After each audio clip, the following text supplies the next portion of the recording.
I don't know where to start with this. It feels surreal, like I'm unwinding a movie I never wanted to star in. My name is Jake, and I used to think I had a pretty normal marriage with my wife, Sarah. We had been together for almost 7 years, and on the surface, everything seemed fine. We had our little quirks, but I thought that was just part of being in a long-term relationship. I never imagined I would end up here, sharing my story in the hope that it might help someone else. Things began to shift about 6 months ago. It started small. Sarah was always the life of the party, cracking jokes and keeping things lively at home. But suddenly, she became more distant. I noticed she was spending more time on her phone, giggling at whatever was on her screen before quickly shoving it into her pocket whenever I walked into the room. I shrugged it off at first. Maybe she was just caught up in some new social media trend or texting friends. But then the little things began stacking up. She would come home late from work, claiming she was stuck in a meeting, while I knew most of her colleagues left at 5. I'd ask about her day, and instead of the usual banter we had, she'd give me vague answers. You know, the usual stuff, or, oh, I can't remember. I tried to shake off the nagging feeling that something was off, but it was like a thorn in my side growing more uncomfortable each day. I remember one particular evening when everything changed. I was sitting on the couch binge-watching a new series that had just come out. It was a Friday night, and I was looking forward to spending some quality time with Sarah. She usually loved these lazy nights as much as I did, but she walked in an hour late. Her hair slightly disheveled, and a scent of perfume I had never seen her wear lingering in the air. When I asked her about it, she waved me off, saying she had been out with a couple of co-workers for drinks. But the look in her eyes, there was something off about it. That was the night my gut instinct kicked into overdrive. I started noticing things more closely. The little changes in her behavior, the way she avoided eye contact when I mentioned future plans. I was starting to connect the dots, and it was leading me to a place I didn't want to go. A week later, I found the first real piece of evidence. I was cleaning out our shared computer when I stumbled across an email that had been left open. It was a reply to someone named Mark, a name I had never heard before. The email was flirty, filled with inside jokes and playful banter. My heart sank as I read it, each word feeling like a stab in the chest. I felt the world tilt beneath me. I had always trusted Sarah implicitly, but now I was standing on shaky ground. I confronted her that evening. I'll never forget the look of disbelief on her face when I dropped the bombshell. "Who the hell is Mark?" I demanded, my voice trembling with a mix of anger and heartbreak. Instead of a straightforward answer, she scoffed and accused me of being paranoid. "You're making things up, Jake," she snapped, crossing her arms defensively. "You always do this when you're feeling insecure about something else." A part of me wanted to believe her to think that I was overreacting, but deep down, I felt the truth coursing through my veins like ice. I pressed her for answers, and she spun a web of lies, claiming it was just a work colleague who shared an interest in the same projects. She seemed so sure of herself, so confident, and it made me question everything I thought I knew. That night was the beginning of a downward spiral for me. I felt like I was watching my life fall apart in slow motion. The love I had for Sarah seemed to morph into something darker, a cloud of suspicion and grief settling over our home like a heavy fog. I went from angry to sad, feeling like a ghost in my own life. The shock of her betrayal hit me hard, and each day became a battle between holding on to my sanity and confronting the reality that my wife was lying to me. As I navigated through this emotional turmoil, I started to think about what I wanted to do next and how I wanted to face this betrayal. I knew I couldn't live with the uncertainty, but did I fight for what we had, or was it time to think about moving on? I had no idea what the future held. But one thing was clear. I needed to uncover the truth. The weeks that followed were a blur of confusion, pain, and a desperate need for clarity. I found myself replaying every moment with Sarah in my mind, searching for signs that I had missed, moments when I could have sensed something was off. I became a detective in my own home, analyzing her every word, every glance. There were times I would catch her in a lie, and it left me feeling hollow, like I was losing a part of myself with each revelation. I started doing some digging. The first thing I did was look through her phone when she left it unattended one day. I know it's not right to invade someone's privacy like that, but desperate times call for desperate measures. I scrolled through her messages, and there it was, flirty texts between her and Mark, and not just a few. These weren't the light-hearted banter I had convinced myself they were. They were explicit, intimate messages that made my stomach turn. "Can't wait to see you tonight." One message read, "I'll wear that red dress you love." My heart sank. I felt sick, my hands trembling so badly that I had to set the phone down and take a breath. This wasn't just a harmless friendship. It was an affair, a breach of trust that shattered the foundation of our marriage. The pain was almost unbearable, a raw ache that seeped into every corner of my life. That night, I confronted her again. I was shaking with adrenaline and fear, knowing I would have to face the truth head-on. "Sarah, we need to talk," I said, trying to keep my voice steady. She looked at me, her expression shifting from confusion to annoyance. "What now, Jake?" With my heart pounding in my chest, I laid out the evidence before her. I read the messages I had found, each one feeling like a knife to my gut. "You can't deny this, Sarah. It's all right here," I said, my voice breaking. Her reaction was not what I expected. Instead of confessing, she laughed, a hollow mocking sound that sent shivers down my spine. "You're really reaching, aren't you? This is ridiculous. You're just being insecure and paranoid." Her eyes glinted with defiance, and I could see the wall she was building around herself, a protective barrier against the truth. I pushed harder. "You think this is paranoia? You think I'm making this up? This is real, Sarah. You're caught and you're still lying to me." But she shrugged it off, acting as if I were the one creating drama. "Those are just jokes, Jake. It's harmless. You're blowing this way out of proportion. I felt like I was living in an alternate reality. How could she stand there and act as if the words I was reading were meaningless? It was infuriating, and yet it was also heartbreaking. The woman I had built a life with was standing in front of me, completely unrecognizable. I was beginning to realize that I didn't just feel betrayed. I felt utterly alone. As I lay in bed that night, staring at the ceiling, I could hardly breathe.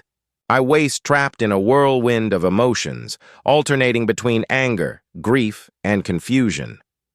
I felt like a stranger in my own life, and my heart was heavy with the weight of betrayal. I knew I had to make a decision about how to move forward. The next day, I sat on the couch staring blankly at the wall. I felt like I had to do something, anything, to reclaim my life. I picked up my phone and texted my best friend, Mike. He had been my sounding board for years, and I needed to get this off my chest. "Can we talk? I'm really struggling with something." When we met up later at a local bar, it spilled everything. The late nights, the texts, the confrontation. Mike listened intently, his face a mixture of disbelief and sympathy. "Dude, I can't believe this is happening. You deserve so much better," he said, shaking his head in disbelief. "Have you thought about what you want to do?" That was the hard part. I didn't want to throw away 7 years of my life, but I also couldn't live like this in a constant state of doubt and heartache. I had to face the reality of my situation. I needed to know whether Sarah was willing to fight for our marriage or if this was the beginning of the end. I returned home that night filled with determination. I decided it was time to confront Sarah one last time, but this time it would be different. I wouldn't allow myself to be dismissed or belittled. I deserved answers, and I was ready to demand them. As I sat on the edge of the bed waiting for her to come home from work. I steeled myself for what was to come. This time, I wouldn't let her manipulate the conversation. I was ready to take control of my own narrative one way or another. The storm was brewing, and I was about to unleash it. When Sarah walked through the door that evening, I could feel the tension in the air. She had a cheerful smile plastered on her face, blissfully unaware of the storm brewing within me. I watched her kick off her shoes and head to the kitchen, as if everything were normal, but I knew better. I wasn't about to let her brush this under the rug again. "Sarah, we need to talk," I said, my voice firm. She turned, her smile fading as she read the seriousness in my expression. "What now, Jake?" she asked, a hint of annoyance creeping into her tone. I gave her a moment, letting the silence stretch between us before I spoke again. "I found more messages. This isn't a joke, and it's not harmless. I need you to be honest with me. Are you seeing someone else?" Her response was immediate and defensive. "I told you it's just harmless flirting. You're overreacting." She crossed her arms, the familiar posture of someone bracing for an argument, but I wasn't going to let her sidestep the issue this time. "Harmless. You call telling another man you can't wait to see him while wearing a sexy dress harmless. You've crossed a line, Sarah, and I can't just pretend everything's okay anymore." She rolled her eyes, the condescending gesture making me clench my fists. "You're being ridiculous. You're twisting things. I can't believe you're doing this to me." Her words felt like daggers, each one aimed at my heart and soul. "Doing this to you? You're the one doing this to us?" I shot back, frustration bubbling over. "It's like you're living in a different reality. I'm standing here trying to save our marriage while you're busy texting another guy like it's no big deal." The facade cracked for a moment, and I saw a flicker of uncertainty in her eyes. For just a second, I thought she might actually let her guard down, but then it was gone, replaced by annoyance. "You're going to ruin everything over some stupid texts. You need to stop being jealous and trust me." "Jealous? No, Sarah, this isn't jealousy. This is me trying to understand why the woman I married is lying to me," I said, my voice rising slightly. "You're betraying my trust in the worst possible way. Just admit there's something going on with Mark." The silence that followed was deafening. I could see her struggling internally, weighing her options. Finally, she sighed dramatically as if my pleas were an annoyance. "Fine. I texted him a few times. It's not like I'm having an affair or anything. I didn't think it was a big deal." My heart dropped at her words. "Not a big deal. Do you hear yourself? This is a huge deal, Sarah. You're lying to my face and you think it's okay?" She shrugged, anger simmering just below the surface. "You're blowing this out of proportion. I thought we were okay. I didn't realize you'd react like this." It was like a light bulb went off in my head. I realized I had been pleading for her to acknowledge my pain, but instead, she was dismissing it. "You think this is just me overreacting? You can't see how serious this is. You're pushing me away, and I don't know how to reach you anymore." Her expression hardened. "Maybe you should take a look at yourself, Jake. You're the one creating problems in our marriage. You never listen. You never trust me." The accusation stung, and I felt a mix of anger and helplessness. "You're the one breaking my trust, Sarah. This isn't about me. It's about you and your choices." We were at an impasse, trapped in a cycle of accusations and denials. I could see she was unwilling to take responsibility for her actions, and it was infuriating. "I don't know what else to say to you," I said finally, my voice low. "I just want the truth." "Fine. You want the truth. I'm not the problem." She exploded, her voice rising again. "You are. You drive me to this. If you were more attentive, maybe I wouldn't be looking for excitement elsewhere." Her words were like a slap to my face, and I felt a surge of anger mixed with despair. "So, it's my fault that you're cheating. You're really going to pin this on me?" "Yes. You always have your head buried in your work or your hobbies. Maybe if you paid attention to 'em instead of whatever else you're doing, we wouldn't be in this situation." I couldn't believe what I was hearing. The woman I loved was skewing reality, turning the blame back onto me for her own betrayals. "I can't believe you're saying this. You could have come to me with your feelings, but instead you chose to cheat." The argument escalated, spiraling out of control. I could see our marriage unraveling right in front of me, and I felt a sense of desperation creeping in. This wasn't just about Sarah's infidelity. It was about her complete lack of accountability and understanding of the damage she was causing. As we argued late into the night, I realized there was no point in trying to make her see reason. I was fighting a losing battle, and the love I once felt was being replaced by bitterness and betrayal. I had to decide if I wanted to keep fighting for a marriage that seemed to mean so little to her. The next day, I took time to think. I felt a mixture of anger and sadness that left me drained. I needed to know how to move forward, but I knew one thing for certain. I was done being the villain in her story. I had to stand up for myself. I needed a plan. When I woke up the next morning, the heaviness in my chest felt almost unbearable. I was at a crossroads in my life, and I needed to make a decision about what I wanted for my future. The confrontation with Sarah had left me feeling raw and exposed, but I knew I couldn't let her manipulate me any longer. It was time to take control of my narrative. I decided to reach out to Mike again. He had always been my sounding board, and I needed a friend to help me sort through my thoughts. We met at our usual spot, a quiet coffee shop that had become our refuge during tough times. As I sat across from him, I dumped out everything that had happened the previous night. "I can't keep doing this. Mike, she's clearly not going to own up to her mistakes." "It's like I'm fighting a ghost," I said, my voice laced with frustration. "How can she blame me for her actions?" Mike leaned back in his chair, thoughtfully sipping his coffee. "Jake, it sounds like she's projecting her insecurities onto you. You can't keep accepting the blame for her choices. You deserve better than that." His words rang true, but it wasn't just about getting better.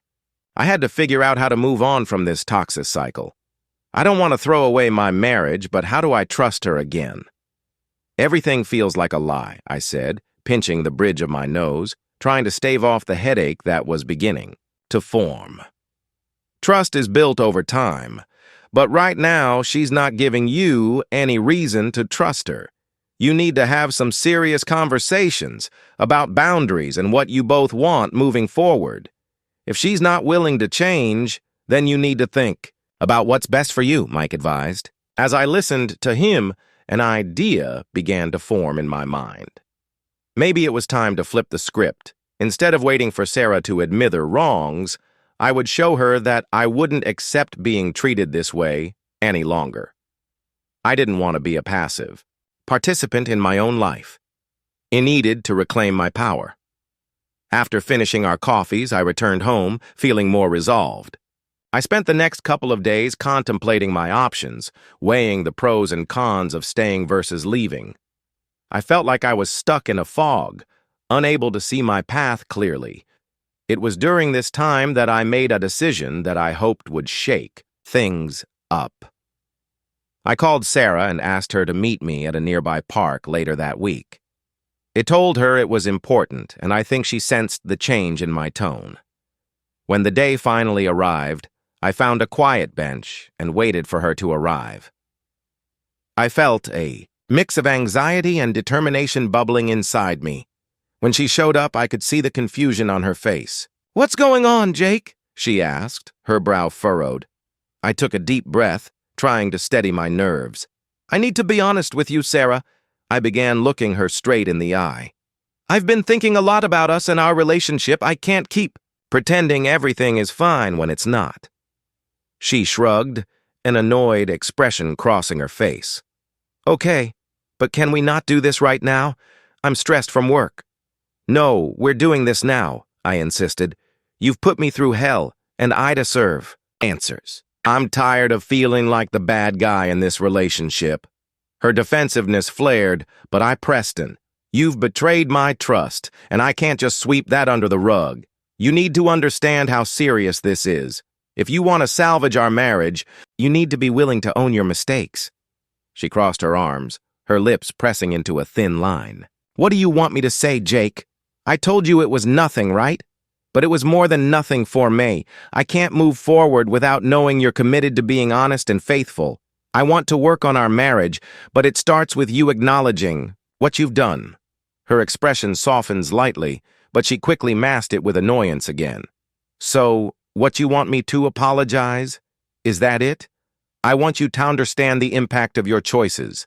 I want you to be real with me, I replied firmly. If you can't do that, then I think we need to consider whether this marriage is worth saving. The words hung heavily in the air between us. I could see her processing my ultimatum, and for the first time I think she sensed the gravity of the situation. You can't be serious, she said, her voice shaking slightly. Oh, I am. This isn't a threat. I'm simply laying it out. I'm done being the only one who wants this marriage to work. If you don't want to put in thief for it, then what's the point? I watched as her expression shifted from disbelief to realization. I could tell this was hitting her harder than any previous conversation had. You're really going to walk away? She asked, her voice softer, now almost pleading. I don't want to, but I refuse to be in a relationship where I'm always second-guessing myself. I deserve to be loved and respected. If you can't give me that, then I need to prioritize my own well-being. Sarah stood in silence for a moment, and I could see her battling internally.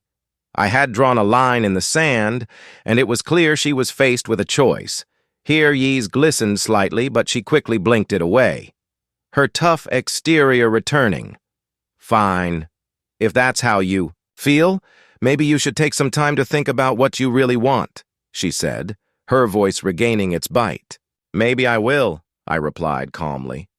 But it's time for you to think too.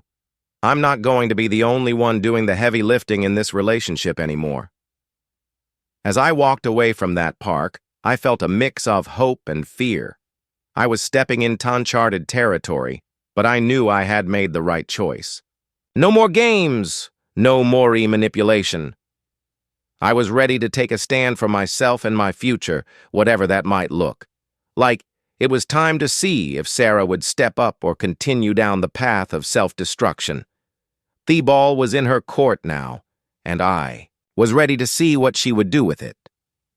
In the days that followed my confrontation with Sarah, there was a palpable shift in the atmosphere of our home.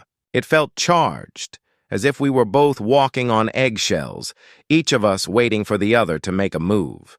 I'd laid my cards on the table, and now the uncertainty was weighing heavily on me. I needed answers. I needed to know whether Sarah was willing to take our marriage seriously or if it was time to cut my losses. I threw myself into work as a coping mechanism, trying to drown out the chaos of my personal life. My colleagues noticed my distraction, but brushed off their concerns with vague excuses. I couldn't afford to let anyone in on what was happening with Sarah and me. Not yet. I needed time to figure things out on my own. Then a few days later, I received a text from Sarah that caught me completely off guard. Can we talk? I've been thinking a lot about everything. My heart raced at the thought of her reaching out. Could it be that she was finally ready to face the truth? I decided to meet her that evening at the same park where we had our last confrontation. As I waited on the bench, I felt a mix of hope and apprehension. Would she take responsibility for her actions? Would she come clean about the affair? I was prepared for any eventuality, but there was a flicker of optimism within me. When Sarah arrived, she looked different, less defiant, and more vulnerable. I could see the weight of what we'd been through etched on her face. Hey, she said softly, taking a seat beside me, her body language open, unlike the previous encounter. Hey, I replied cautiously. You said you wanted to talk. She nodded, her gaze shifting to the ground.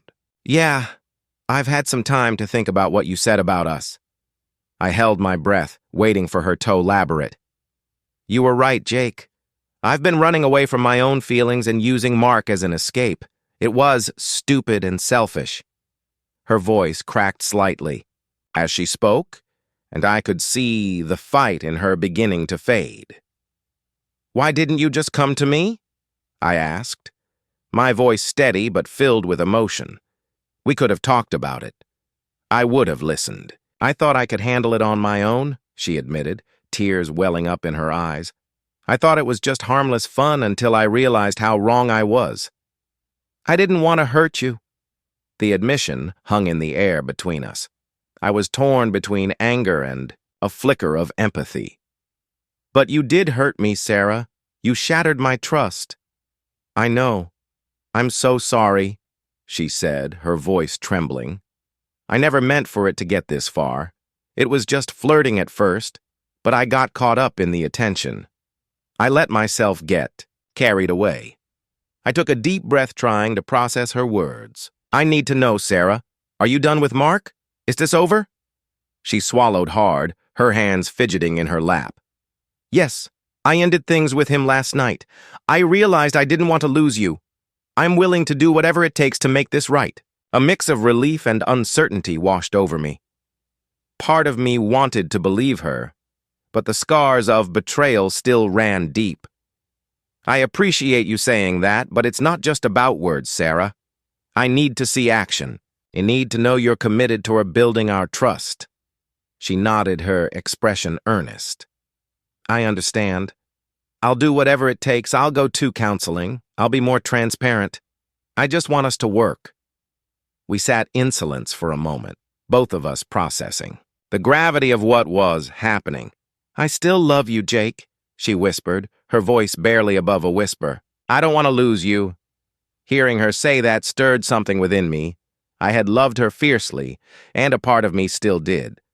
But my heart was guarded, and I knew it wouldn't be easy to let it back in completely. Love isn't enough if there's no trust, I said finally. If we're going to make this work, we need to commit to being honest with each other. No more hiding, no more lies. I promise, she said earnestly, reaching for my hand. I hesitated for a moment before intertwining my fingers with hers. It felt foreign yet familiar, a reminder of the connection we once shared. That night marked a turning point in our relationship. We spent hours talking about our fears, our needs, and how we could both work toward rebuilding what had been broken. It felt raw and honest, but there was still a long way to go.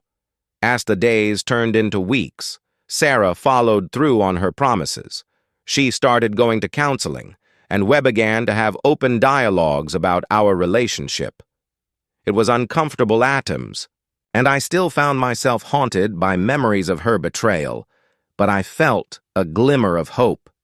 Maybe we could rebuild piece by piece, but I also knew I had to take care of myself. I started focusing on my own well-being, spending time with friends and rediscovering hobbies I had neglected during our turbulent times.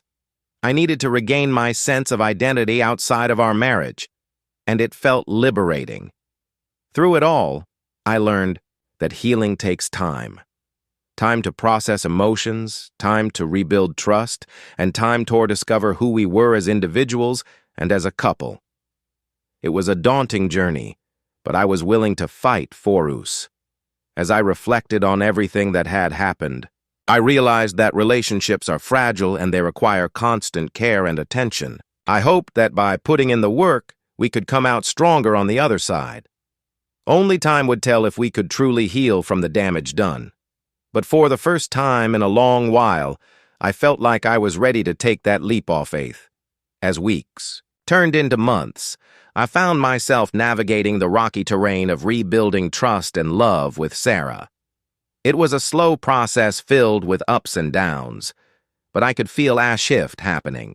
Through counseling sessions and honest conversations, we began to peel back the layers of our relationship, exposing the raw emotions that had been buried under misunderstandings and betrayal. I'll admit there were days when the weight of what had happened felt almost unbearable.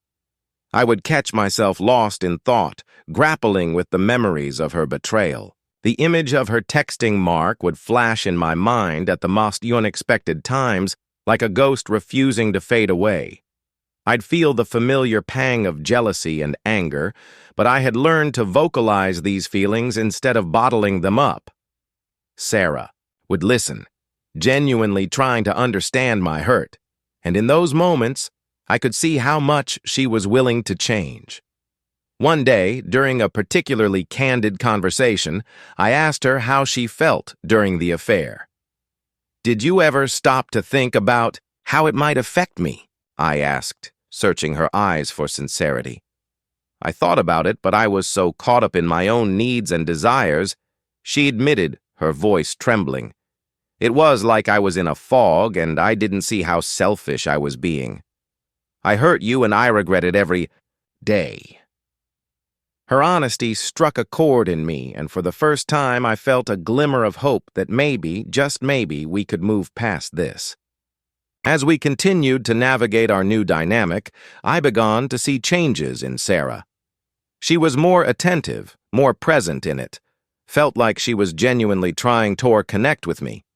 We established new routines like Sunday morning coffee dates and weekly check-ins where we could discuss how we were feeling about the relationship. It was refreshing, and I felt like we were slowly rediscovering the spark that had initially drawn us together. But it wasn't all smooth sailing. There were moments of doubt, particularly when I sensed her pulling away or when she would receive a text message that set off the alarm bells in my head.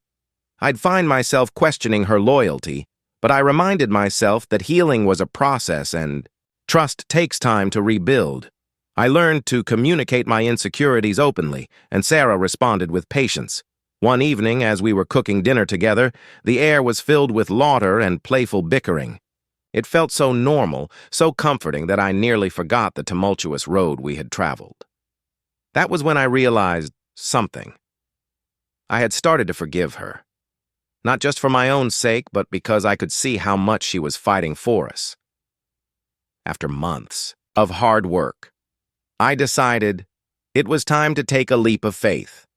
I planned a weekend getaway, hoping it would give us a chance to reconnect without the distractions of our daily lives. I chose a quaint cabin by a lake, the kind of place where we could unplug and focus on each other. When I told Sarah about the trip, her eyes lit up with excitement, and for the first time in a long while, I felt that spark reigniting. The weekend was magical. We spent our days hiking, cooking together, and reminiscing about the early days of our relationship. One night, sitting by the fire, I took her hand and squeezed it gently. "I know we've been through hell and back, but I can see the light at the end of the tunnel," I said, looking into her eyes. "I think we're starting to heal. I feel it too," she replied softly. "I know I messed up, but I'm committed to making this work. I love you, Jake, and I want to be the partner you deserve." In that moment, I felt a rush of warmth wash over me.